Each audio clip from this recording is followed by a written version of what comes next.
Hello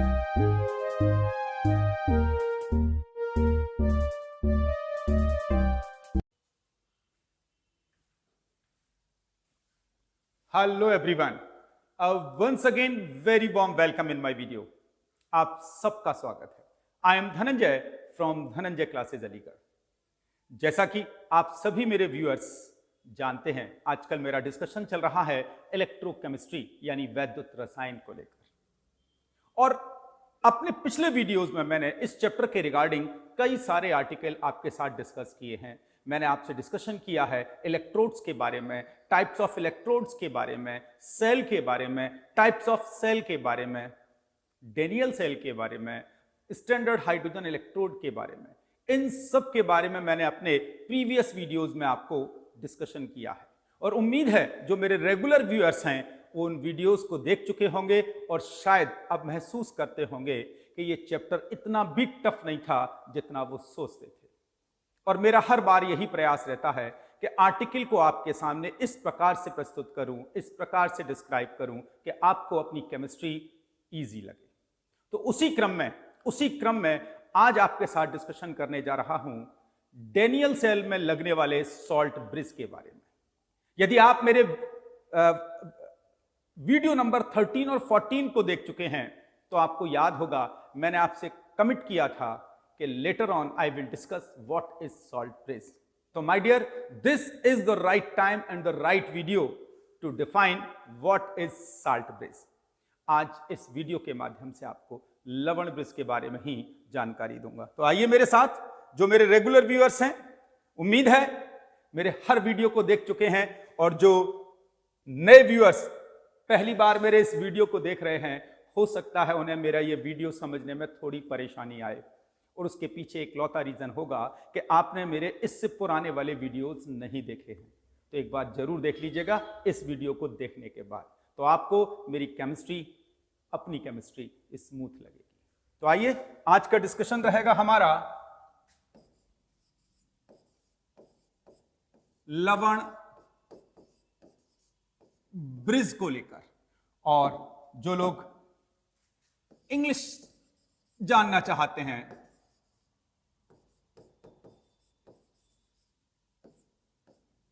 it is salt bridge.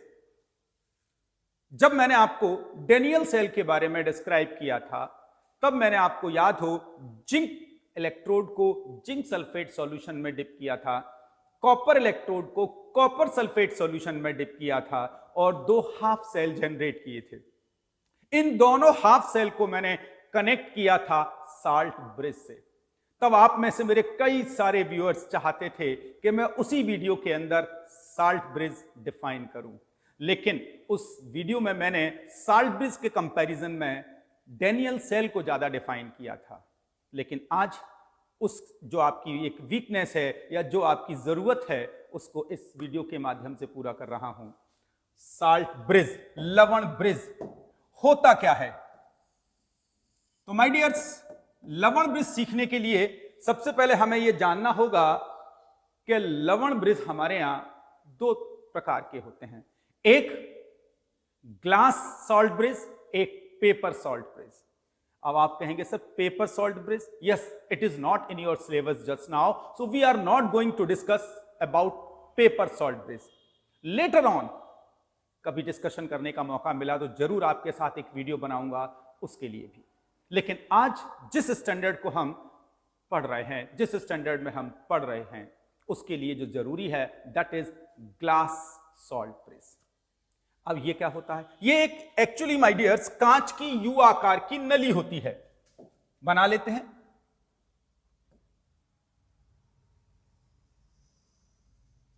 ये आप देख सकते हैं, इजीली विजिबल होगी।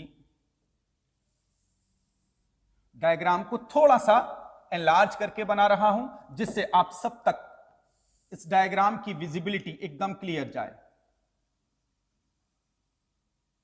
ये एक कांच की यू शेप ट्यूब होती है।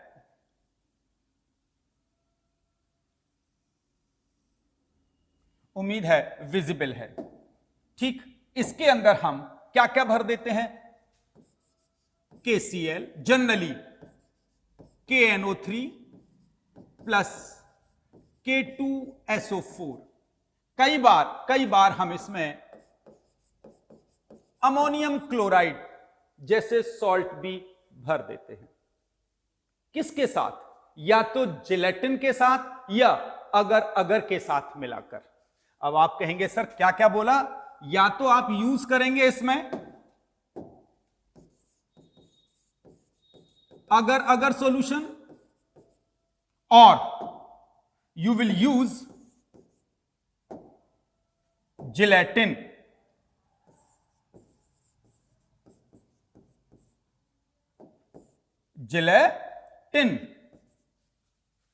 अब आप कहेंगे सर एक बार इसे हिंदी में लिख दीजिए। इसे हम कहते हैं अगर, और इसे हम कहते हैं जिलेटिन।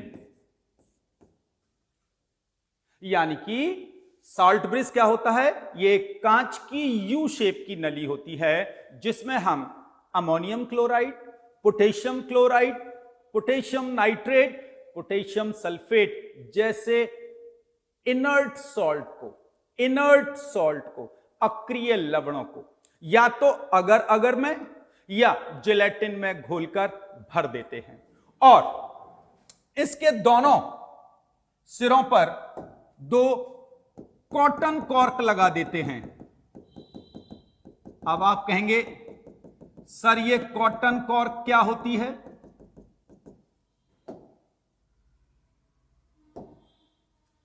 सिंपल सी भाई, रुई। दोनों तरफ रुई लगा दी जाती है। क्यों लगाई जाती है रुई? जिससे कि ये जो जिलेटिन या अगर सॉल्यूशन है वो इससे होकर बाहर ना आ जाए। वैसे दोनों ही जेली फॉर्म में होते हैं। कौन कौन? अगर भी जेली फॉर्म में होता है और जिलेटिन भी। जेली फॉर्म समझते हैं आप लोग? नहीं समझते तो पहले आप इसको क्लियर करिए। ये दोनों के दोनों, इनमें से किसी का भी इस्तेमाल करें आप, वो जेली फॉर्म में होना चाहिए। अब आप कहेंगे सर जेली फॉर्म क्या होती है? आइए जल्दी से जेली फॉर्म भी समझ लेते हैं।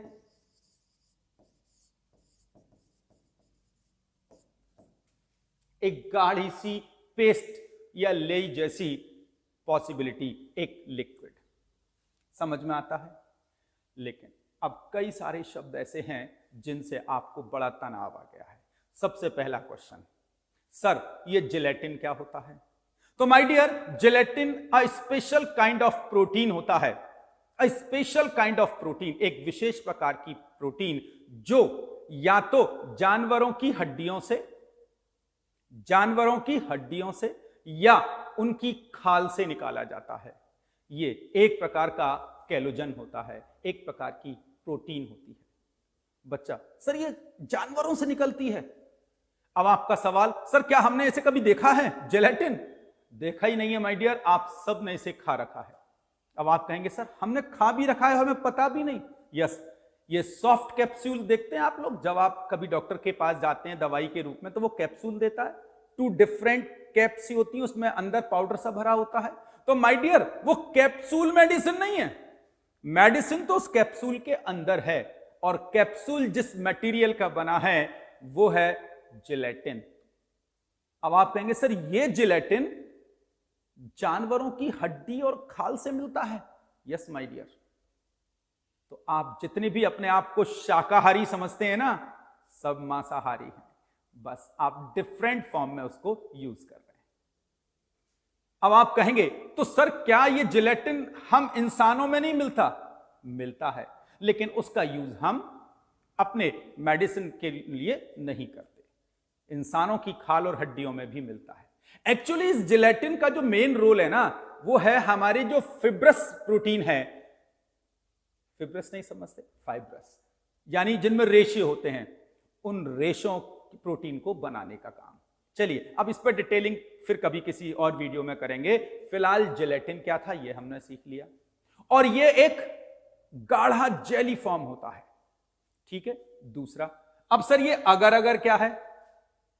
देखा होगा कई सारे राइटर्स में आप सब ने पढ़ा होगा, बट शायद मुझे उम्मीद है आप अगर अगर के बारे में नहीं जानते। What is this?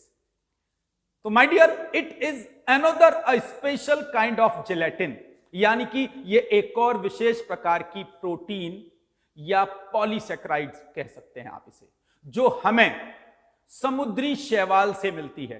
किससे मिलती है? समुद्री शैवाल।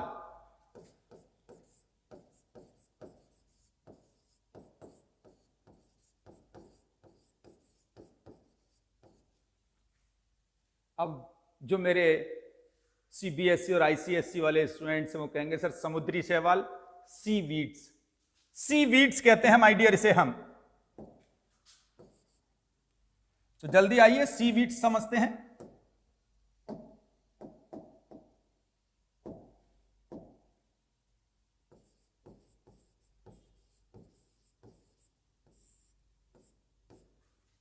समुद्री शैवाल, जो समुद्र के अंदर जो पेड़ पौधे उगते हैं ना समुद्री तल में, उनको सुखाकर इसे प्राप्त किया जाता है। फिर आपको पूछेंगे सर तो इसकी विशेषता क्या है? मैंने बताया, ये एक्चुअली पेड़ पौधों से जब मिलता है उसे ड्राई करके उसे पाउडर बना के किया जाता है, तो ये पाउडर फॉर्म में मिलता है। लेकिन जब हम इसे वाटर के साथ बनाते हैं सॉल्यूशन, तो ये एक गाढ़ा पेस्ट सा बन जाता है, गाढ़ा पेस्ट बन जाता है। क्लियर है? तो यानी जिलेटिन हो या अगर अगर, दोनों में से किसी का भी इस्तेमाल करें, इन दोनों का मेन रोल क्या है? एक हमें समुद्री शैवाल से प्राप्त प्रोटीन है, और एक जिलेटिन जो हमें जानवरों की हड्डियों से या उनकी खाल के नीचे से प्राप्त होने वाली प्रोटीन है। इन दोनों में से आप किसी का भी यूज करिए, दोनों की वर्किंग सेम है। शायद अगर ज्यादा कहिए इंपॉर्टेंट है या ज्यादा बेनिफिशियल है in comparison to the gelatin. ठीक है, तो ये भी क्लियर हो गया। अब अगला सवाल आता है, सर इन सब सॉल्ट को जब हमने इसके अंदर भरा, इसके साथ मिलाया, तो इसके साथ ही क्यों मिलाया इस लवण ब्रिज में हमने? ये क्वेश्चन जरूर आपके ब्रेन में आएगा।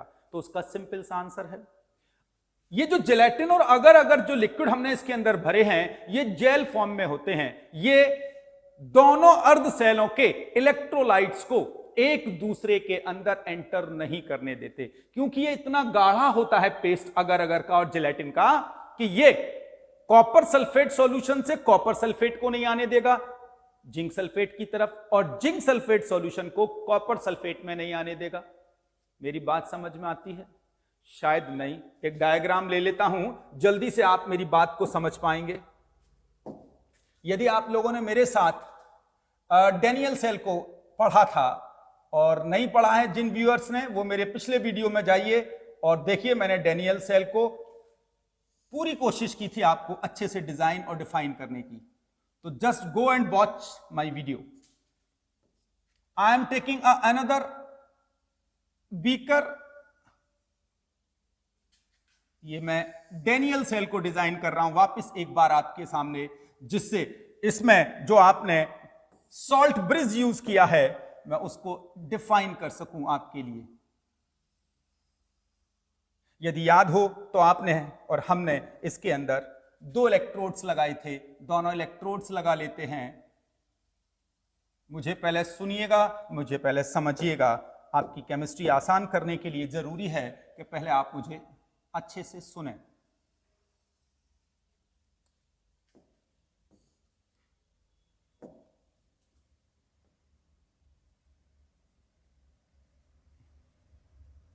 इस प्रकार से हमने एक डेनियल सेल बनाया था और इसका संबंध कर दिया था एक गैल्वेनोमीटर से, एक विभव मापी से, दैट इज जी गैल्वेनोमीटर। यहां हमने सॉल्ट सॉल्यूशन भी लिया था, यदि भूले ना हो। यहां हमने लिया था माय डियर्स जिंक सल्फेट, थोड़ा सा स्पेस बना लेते हैं इसके लिए। यहां हमने लिया था जिंक सल्फेट और ये इलेक्ट्रोड लिया था माय डियर जिंक का। और यदि मैं दूसरे हैंड जाता हूं, दूसरे हैंड पर हमने लिया था कॉपर और इसके अंदर हमने सॉल्यूशन भरा था शायद याद रहा हो, हमने यहां सॉल्यूशन भर दिया था कॉपर सल्फेट का। इतना याद आ गया होगा आपको जिन लोगों ने पिछला वीडियो देख रखा है। और इन दोनों हाफ सेल को हमने सॉल्ट ब्रिज से कनेक्ट कर दिया था। आइए तो सॉल्ट ब्रिज को भी ले लेते हैं, जिससे हम शायद ज्यादा अच्छे से समझ पाएंगे उस सॉल्ट ब्रिज की इंपॉर्टेंस को। ये माय डियर, मैं सॉल्ट ब्रिज ऐड कर रहा हूं डेनियल सेल के अंदर।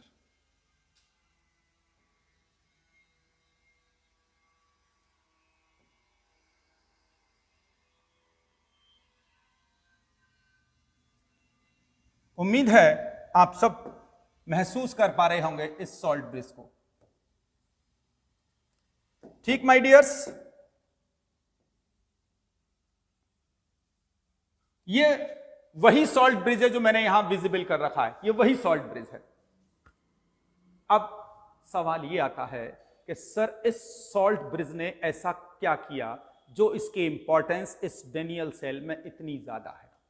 सवाल यह आता है, सर यदि हम इस डेनियल सेल में सॉल्ट ब्रिज ना लगाते तो क्या होता। तो उसके लिए पहले हमें समझना होगा कि डेनियल सेल के अंदर जिंक जो एनोड की तरह वर्क करता है उस पर कौन सी रिएक्शन हो रही है, कॉपर जो कैथोड की तरह वर्क करता है उस पर कौन सी रिएक्शन हो रही है। और यदि आपको याद रहा हो तो my dear,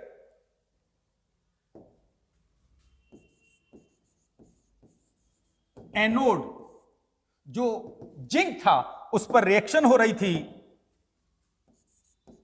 Zn and we were getting there. Is that clear? यानी कि जिंक से Zn आयन निकलकर सॉल्यूशन में जा रहे थे और कैथोड पर रिएक्शन हो रही थी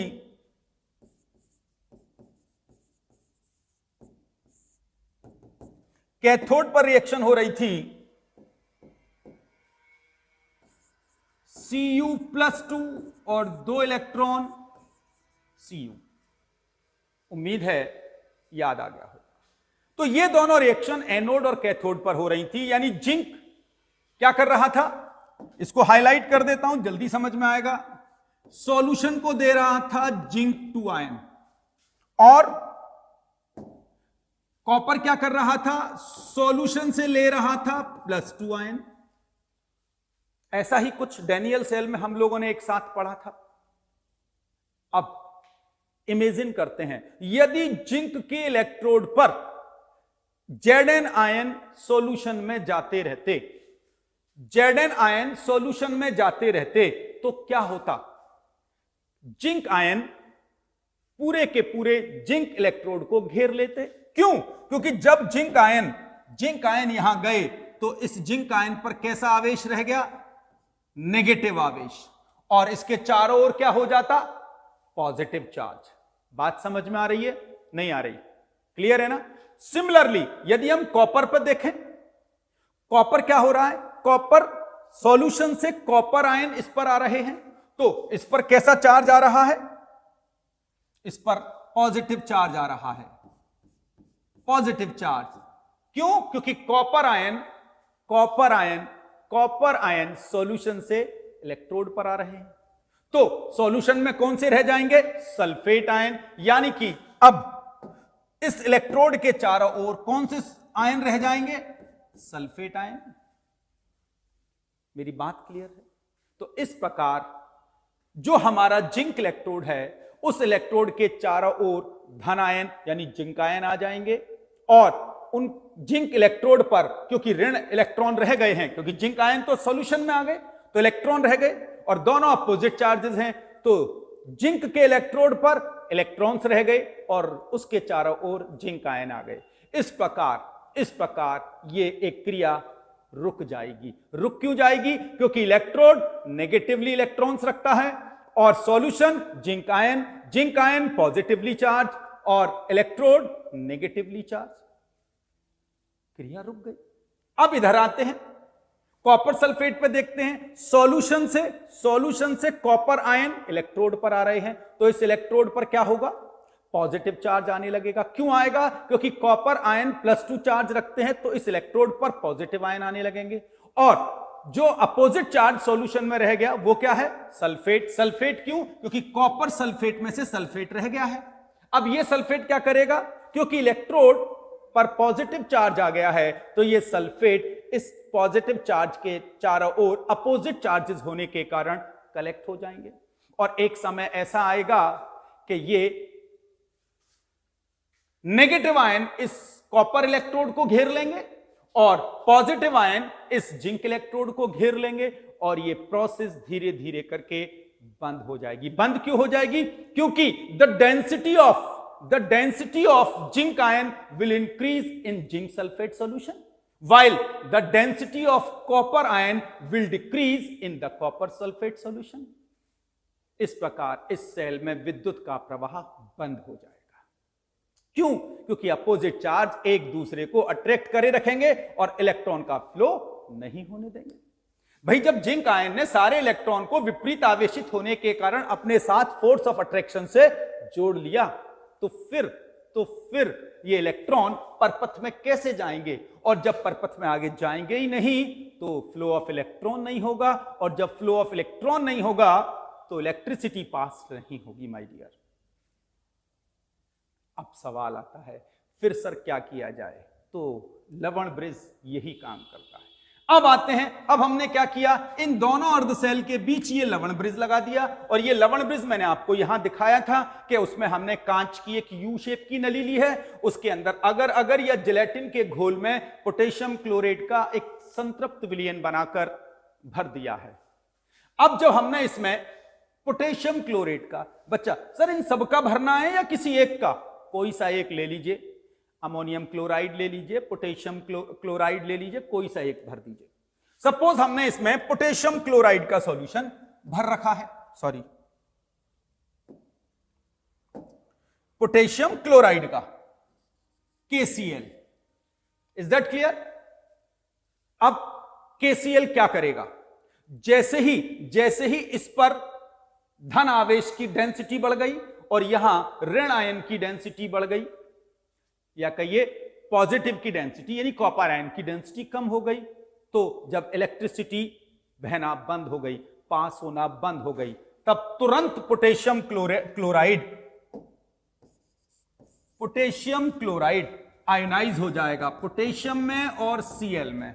क्यों होगा? Because it is a electrolyte, ये एक विद्युत अपघट्य है।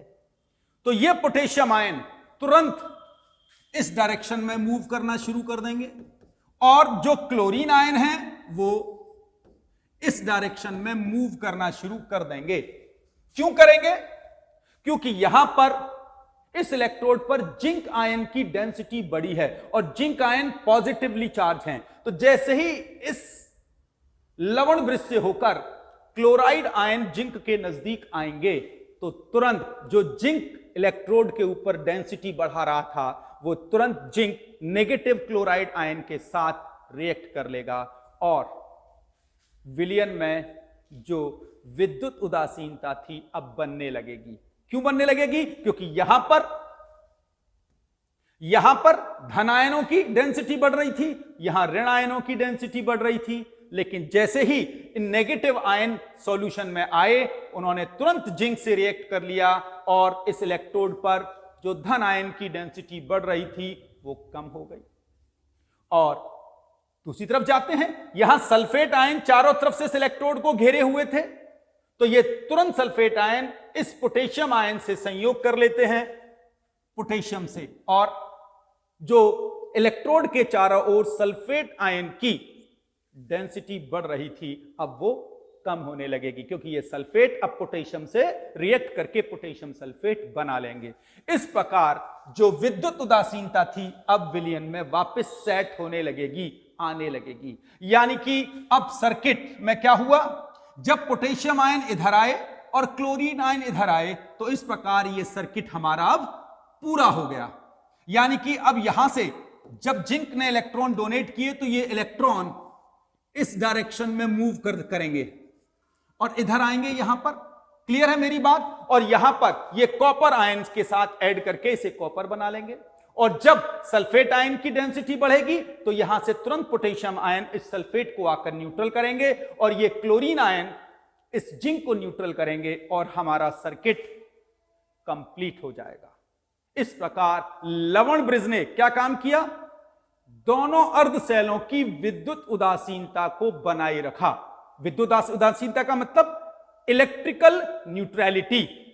इलेक्ट्रिकल न्यूट्रलिटी यानी कि अब किसी के पास भी ना तो ज्यादा धनावेश इकट्ठा होगा, ना दूसरी तरफ ज्यादा ऋणावेश। क्लियर है? So it is the working of salt bridge. ये लवण सेतु की एक क्रियाविधि है। मैं चाहता हूं ये बात, शायद आप में से कई सारे बॉयज और गर्ल्स ऐसे हैं जो अभी क्लियर नहीं कर पा रहे हैं, तो एक और डायग्राम से इसे आपको और स्मूथ करने की कोशिश करता हूं इस आर्टिकल में। तो एक बार वापस डायग्राम बनाता हूं, और इस बार डायग्राम थोड़ा सा बड़ा ले लेते हैं, जिससे आप ज्यादा खूबसूरती से इस लवण ब्रिज की इंपॉर्टेंस समझ सकें। आइए, थोड़ा सा बड़ा डायग्राम है। मकसद आपको लवण ब्रिज यानी सॉल्ट ब्रिज की मैकेनिज्म सिखा सकूं स्मूथली, जिसमें आप सबसे ज्यादा स्ट्रेस्ड रहते हैं, तनाव में रहते हैं।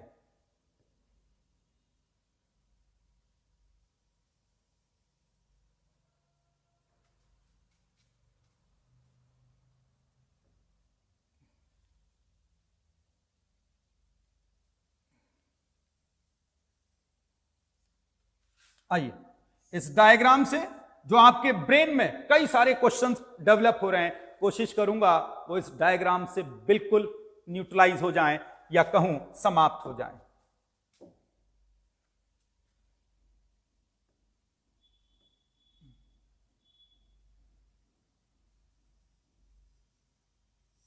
मुझे समझने की कोशिश करिएगा, आपको ज्यादा आसानी से समझा पाऊंगा the working strategy of salt bridge.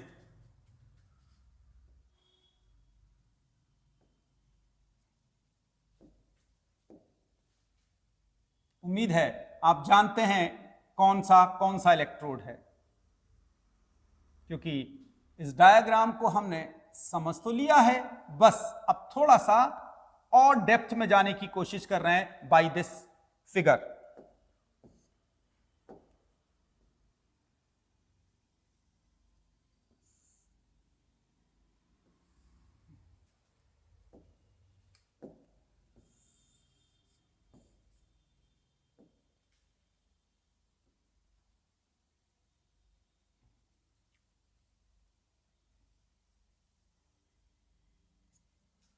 ठीक है डियर्स, उम्मीद है आप लोग मुझे अच्छे से देख पा रहे हैं और शायद सुन भी पा रहे हैं। What I am going to design here for you, we have as usual zinc sulphate and we have as usual copper sulphate here. ठीक है my dears, and now the both are connected by the galvanometer। ठीक my dears, and a salt bridge is used between them।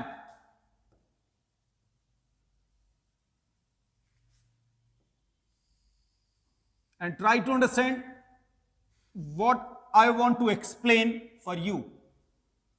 A salt bridge that is clearly visible by this diagram, I hope so आप समझ पा रहे हैं। ठीक है, थोड़ा सा और इसको नीचे कर लेते हैं। सबसे पहले इस डायग्राम के अंदर जो जो चीजें यूज हुई हैं एक बार उनको हाईलाइट कर लेते हैं। This is zinc and it is the zinc sulphate solution, it is copper and it is copper sulphate solution. You know very well it is anode and it is cathode।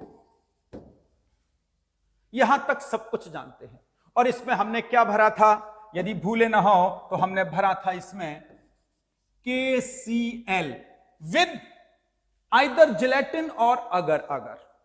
अब यदि हम इस पर गौर करें तो यह जिंक की थी और इसने क्या किया था, जिंक आयन को सॉल्यूशन को दिया था।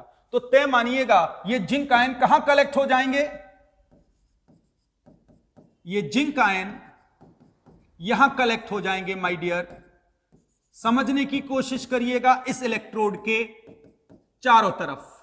अब आप पूछेंगे सर क्यों कलेक्ट होंगे ये, क्योंकि जब ये जिंक आया था तो ये जिंक कब आया था, जब मेटल इलेक्ट्रोड ने सॉल्यूशन को जिंक आयन दिए थे। और यदि भूल गए हो तो एनोड की रिएक्शन आपको याद दिला देता हूं, दैट वाज Zn +2 इलेक्ट्रॉन। तो जब ये साल्ट से आए तो ये किधर से आए, सॉल्ट की तरफ से आए, मेटल रॉड की तरफ से आए हैं ये। लेकिन जब मेटल रॉड की तरफ से जिंक आयन के रूप में सॉल्यूशन में आए तो ये अपने साथ इलेक्ट्रॉन को रॉड पर छोड़ आए। और माय डियर ये हैं वो इलेक्ट्रॉन्स जो आप देख सकते हैं, ये वो इलेक्ट्रॉन्स हैं जो जिंक आयन सॉल्यूशन में आ गए और इलेक्ट्रॉन्स रह गए। तो ये नेगेटिव और ये पॉजिटिव अपोजिट चार्ज होने के कारण धीरे धीरे जिंक के इलेक्ट्रोड के चारों ओर जिंक आयन की डेंसिटी बढ़ने लगेगी, इंक्रीज होने लगेगी। अब अदर हैंड पर आते हैं। अदर हैंड पर क्या हुआ है, यदि आपने जरा सा भी मुझे ध्यान से सुना था तो जो कॉपर आयन थे, कॉपर आयन का जो मूवमेंट था वो रॉड की तरफ हुआ। तो कॉपर आयन कहां इकट्ठे हुए, यहां जाकर, और वो कैसे हैं, पॉजिटिवली चार्ज है माय डियर। और जब कॉपर आयन सॉल्यूशन से निकलकर इलेक्ट्रोड पर आ गए तो सॉल्यूशन में क्या बचा, नेगेटिव सल्फेट आयन। आइए, नेगेटिव सल्फेट आयन आ गए, यानी कि इस रॉड के, इस इलेक्ट्रोड के चारों ओर सल्फेट आयन कलेक्ट होने लगे। और इस प्रकार हुआ क्या, इस प्रकार कॉपर इलेक्ट्रोड के चारों ओर सल्फेट आयन की डेंसिटी बढ़ गई, नेगेटिव की वैलेंसी डेंसिटी बढ़ गई और यह प्रोसेस रुक गई। रुक क्यों गई, क्योंकि यहां पर जिंक के चारों ओर धन आयनों की डेंसिटी बढ़ रही है, यहां कॉपर के चारों ओर ऋण आयनों की। तब हमने इसे सॉल्ट ब्रिज से ऐड कर दिया। तो सॉल्ट ब्रिज ने क्या किया, तो सॉल्ट ब्रिज का जो पोटेशियम आयन था वो तो मूव कर गया इस डायरेक्शन में। क्यों मूव कर गया, क्योंकि ये पोटेशियम आयन सल्फेट आयन से अपोजिट चार्ज होने के कारण रिएक्ट हो जाएं, जिससे जो सल्फेट आयन इस कॉपर के साथ अपोजिट चार्ज होने के कारण जुड़े हुए थे, अब वही चार्ज पोटेशियम से उन्हें मिलने लगा और पोटेशियम के साथ उन्होंने इस सॉल्यूशन को न्यूट्रल बना दिया। जो नेगेटिव चार्ज की डेंसिटी बढ़ रही थी, अब वो पोटेशियम से रिएक्ट करने के बाद न्यूट्रलाइज हो गए। सिमिलरली जो नेगेटिव क्लोरीन थे वो इस डायरेक्शन में मूव कर गए। इधर क्यों मूव कर गए, क्योंकि यहां पर जिंक आयन था और ये नेगेटिव आयन इस जिंक आयन के साथ रिएक्ट करके तो जो पॉजिटिव चार्ज की डेंसिटी इलेक्ट्रोड के चारों ओर बढ़ गई थी उसको न्यूट्रलाइज कर सकें, जिससे सॉल्ट ब्रिज ने, लवण ब्रिज ने इन दोनों अर्धसेलों पर विद्युत उदासीनता को, इलेक्ट्रिकल न्यूट्रलिटी को इक्वल कर दिया, बनाए रखा। So my dear, this is the importance of salt bridge. उम्मीद करता हूं इस डायग्राम ने आपके ब्रेन में उठने वाले कई और सवालों को अब सॉल्व कर दिया होगा। अब सवाल, sir what is the importance of salt bridge, how we should define it? Exactly my dear, salt bridge दो काम करता है। आइए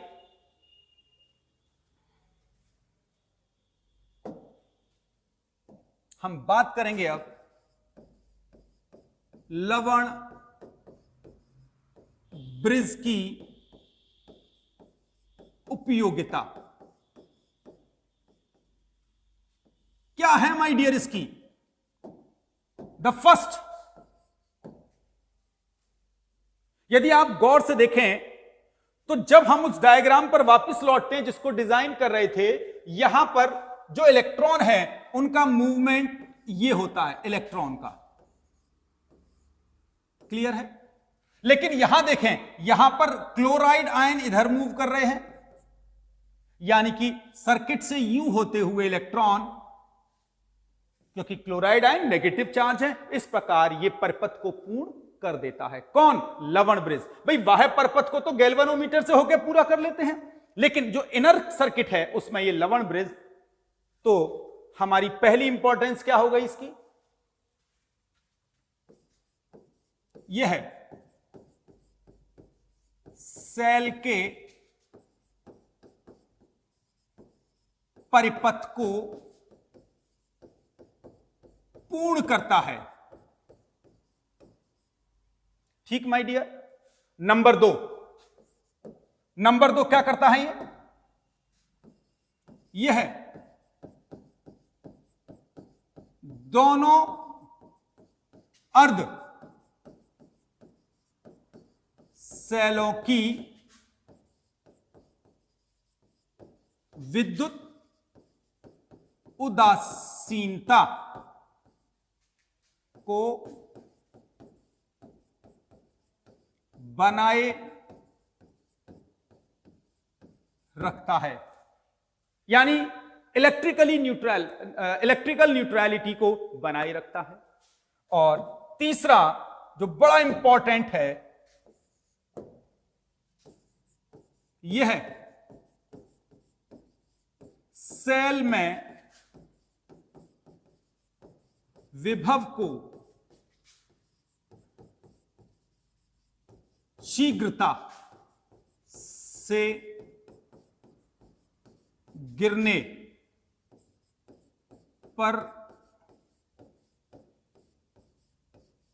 रोकता है, यानी कि सेल के अंदर जो विभव है एक संग ड्रॉप नहीं होगा, क्योंकि इलेक्ट्रिकल न्यूट्रलिटी बनी हुई है, इसीलिए सेल के विभव को गिरने से रोक देगा। तो my dear, these are the 3 important uses of salt bridge. अब आखिरी सवाल जो आपके जहन में आएगा, सर यदि हम इस सेल में लवण ब्रिज नहीं लगाते तो क्या होता?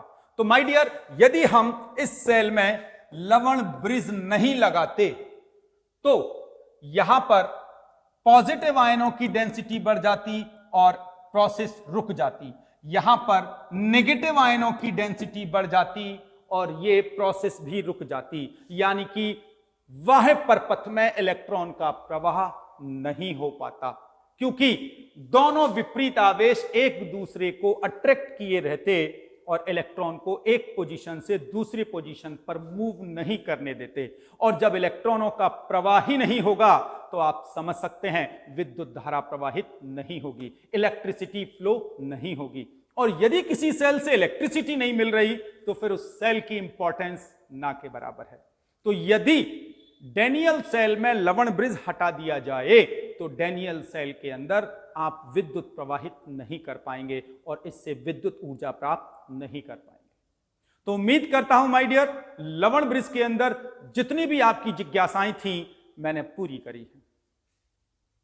फिर कोई और आपको अभी भी जहन में कोई प्रॉब्लम रह गई है तो आप मुझे कमेंट करिएगा, मुझे पूछिएगा अब आप क्या प्रॉब्लम अभी और फेस कर रहे हैं, तो पूरी कोशिश करूंगा अगले वीडियो में आपकी उन परेशानियों को भी पूरा कर सकूं।